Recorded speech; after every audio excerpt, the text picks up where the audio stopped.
평행보도 여러분 안녕하세요. 반갑습니다. 네, 오늘은 승진형제님 모시고 저희 3나눔과 또 말씀 나눔 해보려고 합니다. 먼저 승진형제님 자기소개 부탁드립니다. 네, 저는 김지혜 목장에서 김지혜 목장 공고기 파워 임승진이라고 합니다. 네, 승진형제님 혹시 어떤 일들을 이렇게 좀 하셨나요? 저는 지금은 쉬고 있고요. 그전에는 이제 김해공항 면세점에서 근무했는데 이제 강나라 봉쇄 조치를 인해서 국제선이 안 돼서 지금은 일은 그만두게 되었고, 지금 책 읽고 운동하고 이제 말씀 읽으면서 재충전의 시간을 가지고 있습니다. 네, 요즘 코로나 여파로 인해서 항공업계 그리고 공항 관련된 업종분들이 되게 힘드시다고 들었는데 그 영향을 좀 받으셨네요. 네, 그래서 지금 또 새로운 일들 준비하면서 그래도 나름 의미 있게 시간 보내고 있다고 하시니까 또 보기 좋은 것 같고 또 좋은 일들 찾을 수 있도록 같이 기도해야 될 것 같습니다.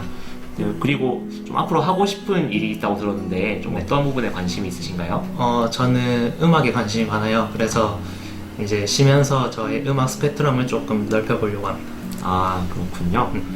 음악 작곡에 좀 관심이 많으시다고 네. 들었는데 또 열심히 준비하셔서 또 좋은 성과가 있었으면 좋겠고 네, 앞으로도 잘 할 수 있도록 또 신앙생활도 열심히 할 수 있도록 같이 기도하면서 준비하도록 하겠습니다.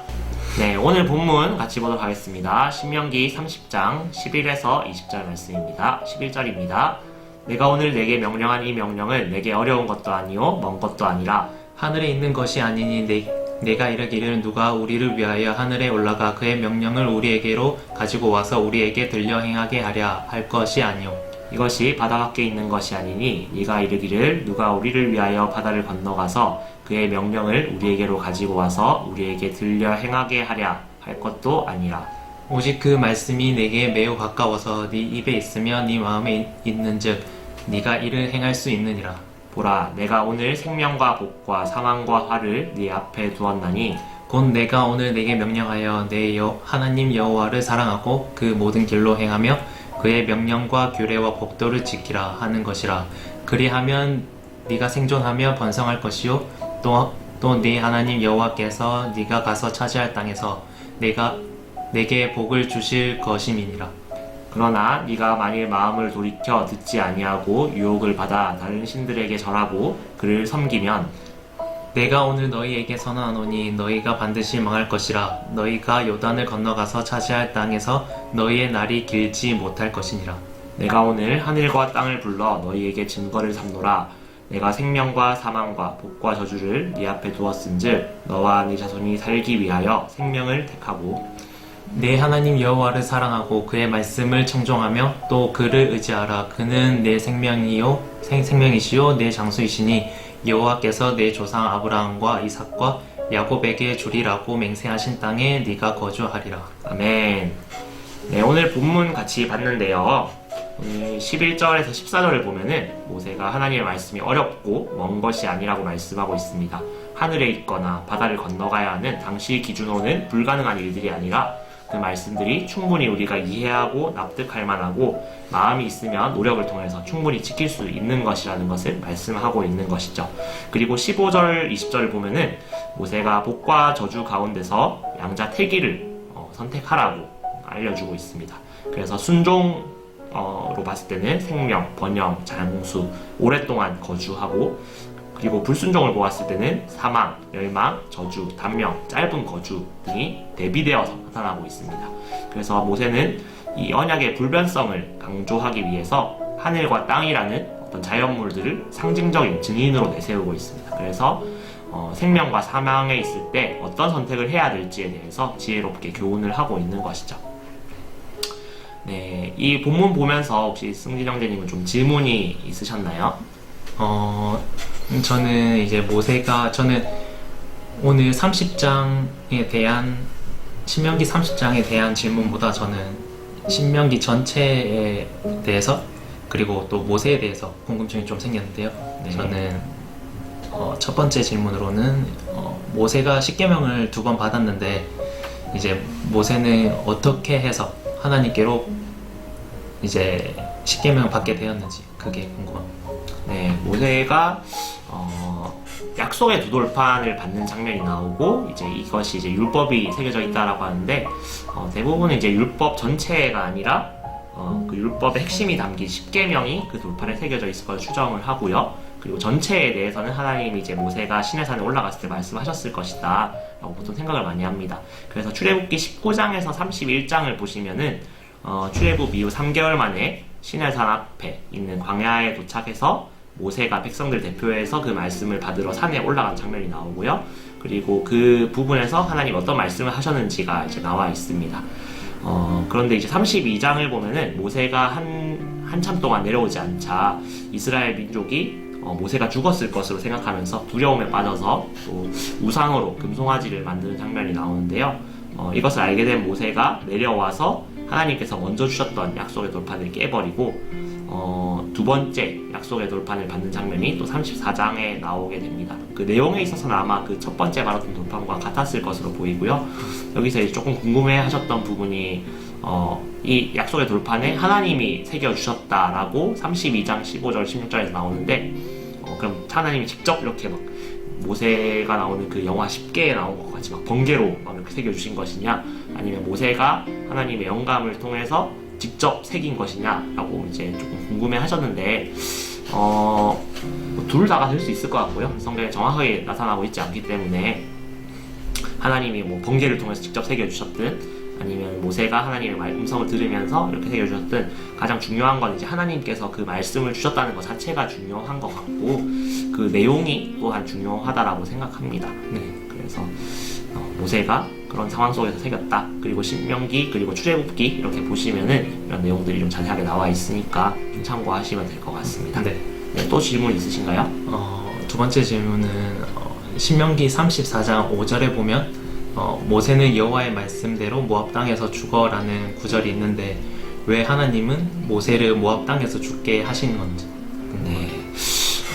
이제 나중에 34장 가서 한 번 더 다룰 부분인 것 같은데요. 모압 땅이 사실 중요한 포인트가 아니라 그 요단강 동편 땅을 이렇게 지칭하는 명칭 자체가 모압 땅, 그리고 그 평지가 모압 평지 이렇게 명칭이 그러할 뿐이고요. 사실 그 요단강 동편에 있는 지역을 이스라엘 민족이 헤스본 왕 그리고 바산 왕을 진멸함을 통해서 그 땅을 사실 이미 차지를 했거든요. 근데 그 땅의 명칭이 이제 모압 땅인 거고, 사실 모압 민족이 살고 있는 지역과 조금 거리가 있습니다. 그래서 그 지역이 이제 모압 땅이라는 게 중요한 포인트가 아니라 요단강 동편이다라는 게 중요하게 될 것 같고요. 모세가 이제 요단강 서편, 한마디로 가나안 지역에 들어가지 못하는 이유에 대해서는 성경 전체적으로 봤을 때는 한 3가지 정도 이유를 학자들이 꼽고 있습니다.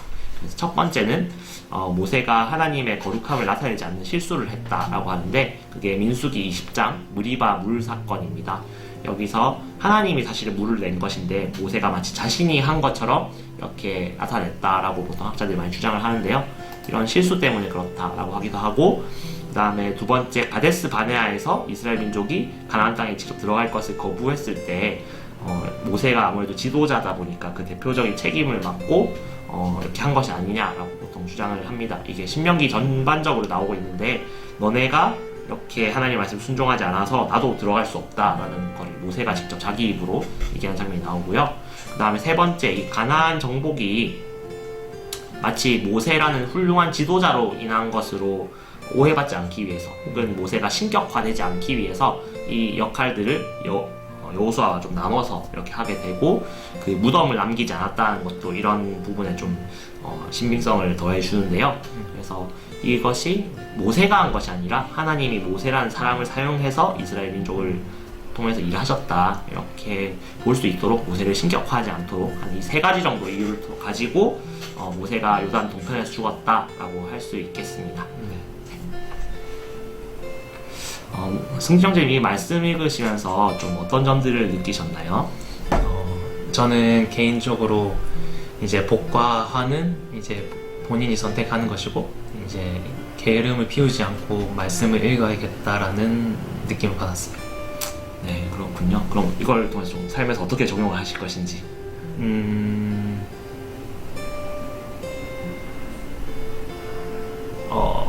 정말 너무 다양한데 지금 이렇게 딱 말씀하시라고 하니까 정확히 딱 떠오르진 않는데, 일단 저는 매일 이제 자기 전에 감사와 반성 일기를 쓰고 있습니다. 일단 그렇게 해서 그게 일단 제일 먼저 생각나는 건데, 그 외에도 이제 일상에서 되게 작게 이제 하나님의 말씀을 생각하는 것만으로도 자체로서 이제 한 발짝 더 나아가는 그런 계기가 되지 않을까라고 생각합니다. 그렇군요. 더 말씀 그리고 또 감사에 대해서 묵상하고 계신 것 같고, 이미 또 그렇게 더 열심히 하시겠다고 말씀해 주셨고, 저는 이 말씀 보면서 그 20절 마지막 절에 보면은 그 하나님께서 약속하셨던 땅에 이제 들어갈 거라고 하는데, 이 땅이 지금 현대 사회에 있어서는 어떤 재산처럼 소유물처럼 느껴지지만 하나님의 개념에서 보았을 때는 이미 모든 것이 하나님의 것인데 우리에게 선물로 주신 것이고, 우리는 그 안에서 사실은 집착하고 누군가에게 강요받은 그런 느낌이 아니라 하나님께서 주신 것에 대해서 우리가 누려야 될 것이잖아요. 그래서 하나님 주신 그런 기업이라는 생각이 들고, 또한 우리의 장래로 보았을 때는 하나님의 나라, 천국, 그런 천국의 기업에 대해서 우리가 좀 꿈꿔볼 수 있는 것인 것 같아요. 네. 그래서 하나님의 그 법에 따를 때에 그 하나님의 나라에서, 하나님의 땅에서 장수를 누릴 것이다, 생명을 누릴 것이다 라고 말씀하고 있는데, 이것이 오늘날 우리에게도 적용이 되는 것 같습니다. 하나님의 법을 지킬 때 이 땅에서 또한 우리가 하나님의 나라에 살아가는 차원으로 그렇게 누리면서 살아갈 수 있었으면 좋겠고, 하나님이 주신 것에 대해서 감사하고 하나님 나라를 꿈꾸면서 좀 살아야겠다라는 생각이 들었어요. 그래서 제가 추천하고 싶은 찬양은 하나님의 나라라는 찬양인데요. 같이 들어보시면은 하나님이 통치하시는 나라는 어떤 곳인가 그렇게 찬양하고 있는데, 그 밑에 링크를 걸어드리겠습니다. 같이 보시면 좋을 것 같고요. 혹시 승준 형제님은 같이 추천하고 싶으신 찬양이 있으신가요? 저는 오늘 말씀을 읽고 하나님께 순종하자는 의미에서 제이어스의 내 모든 삶의 행동 주안에를 추천하겠습니다. 네, 그렇군요. 마찬가지로 밑에 링크 걸어서 드리겠습니다. 같이 두 찬양 또 들어보시면서 같이 말씀 더 묵상하셨으면 좋겠고요. 오늘 저희는 여기서 이제 인사하도록 하겠습니다. 여러분 행복한 하루 보내세요. 감사합니다. 감사합니다.